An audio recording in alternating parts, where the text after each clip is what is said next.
எல்லோருக்கும் வணக்கம். வரலாறு திரும்புகிறது. மீண்டும் சொல்கிறோம், வரலாறு திரும்புகிறது.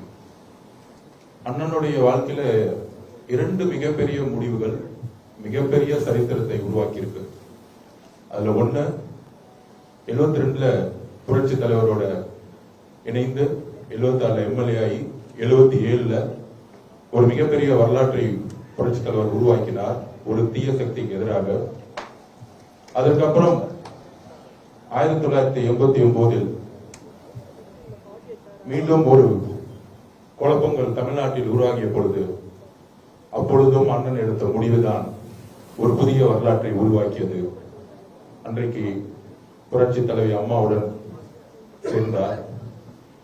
மூன்றாவது முறையாக வாழ்க்கையில் 2025 ஒரு புதிய வரலாற்றை உருவாக்க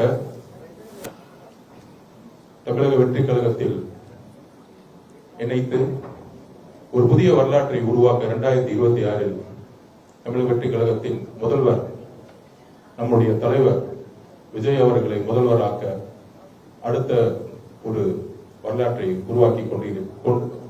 வரலாற்றை உருவாக்க இன்றைய தினம் ஒரு முடிவு எடுக்கப்பட்டுள்ளது. அண்ணனை பத்தி எல்லாருக்கும் தெரியும், தமிழ்நாடு முழுவதும் இந்தியா முழுவதும் தெரியும். அதனாலதான் நேற்று வந்து பார்த்திருப்பீங்க, தேசிய கட்சிகளிலிருந்து ஆளுங்கட்சி வரைக்கும் அண்ணன் பின்னாடி ஃபுல்லா இருந்துட்டே இருந்தாங்க.